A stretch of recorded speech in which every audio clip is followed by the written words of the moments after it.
안녕하세요. 좋은 정보 꼬집어 알려드리는 꼬알여사입니다. 뇌건강 도우미가 되고자 하는 꼬알여사는 뇌 관련 책을 열심히 읽고 있는데요. 오늘 소개할 책은 석세스 에이징입니다. 노화의 잠재력을 끌어올리는 뇌과학의 힘이라는 부제가 달려 있어요. 노화를 신경과학, 심리학, 뇌과학의 관점에서 집대성한 전설적 바이블이라는 설명이 있네요. 이 책의 저자 데니얼 제이 레비틴에 대해서 알아보겠습니다.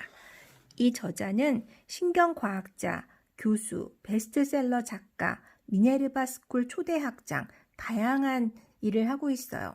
게다가 음반 작업도 하고 있는데 참여한 음반이 3천만 장의 판매고를 올렸다고 하네요. 정말 대단하죠. 이 저자를 보면 한 사람의 잠재 능력이 얼마나 무궁무진한지를 알 수 있어요.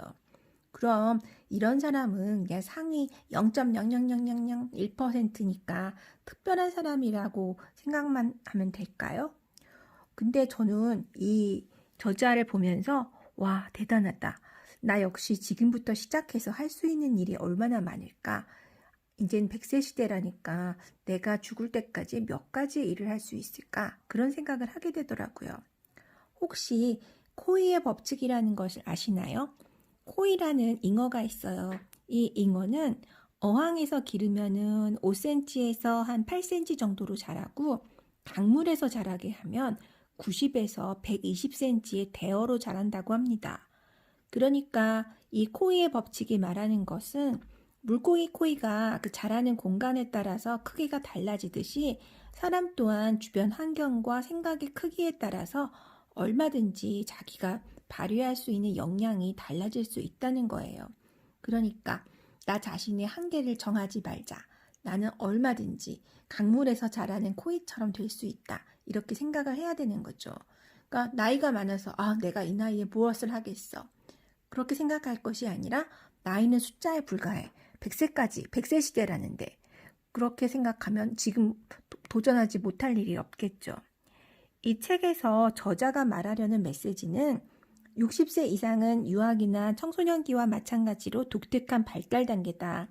그러니까 아무것도 그냥 하지 않고 남은 잉여 시간을 보내는 것 같은 세대가 아니라 인생 산막이다. 80에서 90대, 아니 그 이상까지 정신적으로 거뜬히 활기를 유지할 수 있다. 움츠러들고 활기 없이 어두운 방으로 비틀거리며 들어가지 말고 끝까지 즐기며 행복하게 재밌게 살자. 이런 메시지를 전해주고 있어요. 그럼 이 책으로 한번 들어가 보겠습니다. 이 책은 1부, 2부, 3부 이렇게 나누어져 있어요. 1부는 끊임없이 발달하는 뇌가 어떤 특성을 가지고 있나를 알아보고 있고요. 2부에서는 그럼 우리가 어떤 선택을 할 수 있나. 3부는 그렇게 됐을 때 어떻게 나이 들 것인가. 그런 방법과 미래를 보여주고 있어요. 서문을 보겠습니다. 노화에 대한 수많은 오해와 편견.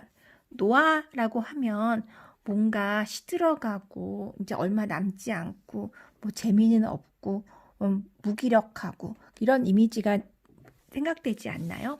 그런데 이 저자는 다른 시각을 말해요. 나이가 들면 기능이 노화되는 것들도 있지만 이를 상쇄하는 놀라운 보상 기전이 생겨서 효력을 발생하기 시작한다는 거예요. 그러면 그 놀라운 그런 보상 기전이라는 게 무엇인가? 경험에서 비롯되는 특별한 혜택, 나이가 들면서 차곡차곡 쌓아온 경험이 있잖아요. 그래서 그 노인은 경험의 도서관이다. 이런 말도 있어요. 젊은이에 비해 정보 처리 속도는 느리지만 평생 쌓아온 정보를 직관적으로 종합하는 그런 능력이 탁월해진다는 거죠. 그동안 쌓은 게 많으니까 이것과 이것을 연결해가지고 어떤 판단을 내리고 종합적으로 생각할 수 있고, 그리고 또 수십 년간 일을 하면서 뭐 실수도 많았을 거 아니에요? 그런 실수를 저지르면서 학습한 바를 바탕으로 더 현명한 결정을 내릴 수가 있다고 해요. 그러니까 이렇게 보면은 노화라는 게 기존에 갖고 있던 그런 이미지랑은 완전 다르죠.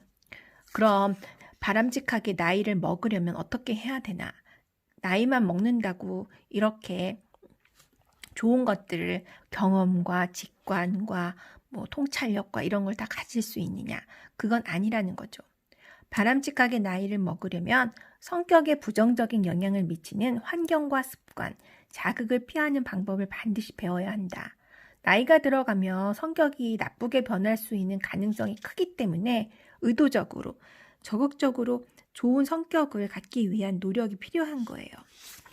그리고 또 해야 될 게 뭐가 있냐면 의미 있는 일을 찾아서 해야 돼요. 그날이 그날이고 내일도 오늘 같고 그렇게 사는 게 아니라 내 삶에 보람 있고 의미 있는 일, 그런 걸 찾아서 해야 되는 그런 노력이 필요해요. 그리고 세 번째, 아주 중요한 건데 노인한테 있어서 엄청 중요한 게 수면이에요. 수면 부족은 나이와 상관없이 해롭다. 노인들은 젊은이들만큼 많이 잘 필요가 없으며 하루에 너댓 시간만 자도 충분하다. 이 말이 맞을까요? 틀릴까요? B, 틀렸습니다.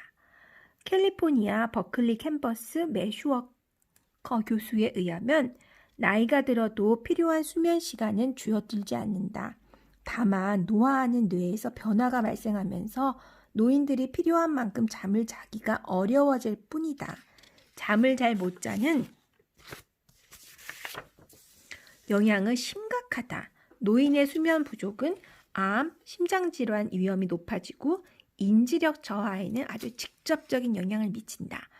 그래서 수면 부족은 알츠하이머 위험도를 높인다. 그러니까 수면은 노인이 됐으면 그냥 어차피 잠이 줄어드는 거고 밤에 잠 잘 못 자고 새벽에 일찍 눈이 떠지는 거야. 그렇게 생각할 게 아니라는 거예요. 좋은 성격을 가지려고 하는 노력, 의미 있는 일을 찾아서 하려는 거, 그리고 질 좋은 수면을 확보하는 것. 그렇게 하면 원하는 방향으로 남은 그 노년의 인생을 그려나갈 가능성이 높아진다고 합니다. 수명에는 건강 수명과 질병 수명이 있어요. 오래만 산다고 좋은 게 아니잖아요. 질병 수명으로 오래 살면 그게 무슨 소용이 있겠어요. 건강 수명이 길어야지.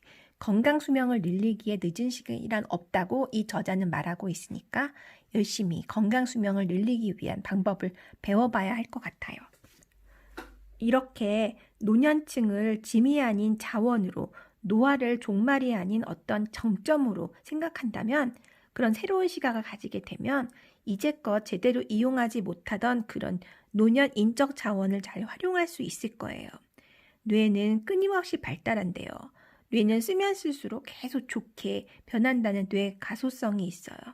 우리 뇌가 삶 자체에 따라서 끊임없이 변하고 있으니까 바람직한 변화가 일어날 수 있도록 노력을 기울여야 할 것 같아요. 노인들에게 삶을 되돌아보고 가장 행복했던 나이를 꼭 집어서 얘기하라고 그러면 예상과는 다르게 82세를 가장 많이 꼽는데요. 저는 좀 이게 납득이 안 가는데 그렇다고 하네요, 이 저자는.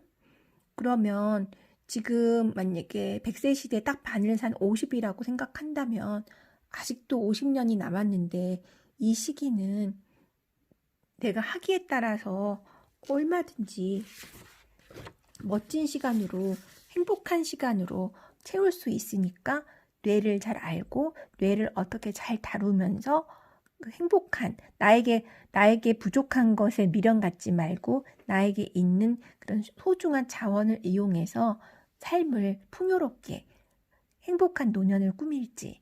이 저자가 60세 이상은 유아기나 청소년기와 마찬가지로 독특한 발달 단계라고 했으니까 노년을 남은 잉여 시간이라고 생각하지 말고 멋진 클라이막스가 나오는 인생 산막이라고 생각하고 준비하면 좋을 것 같습니다. 지금까지 좋은 정보 꼬집어 알려드리는 꼬알려사였습니다. 감사합니다.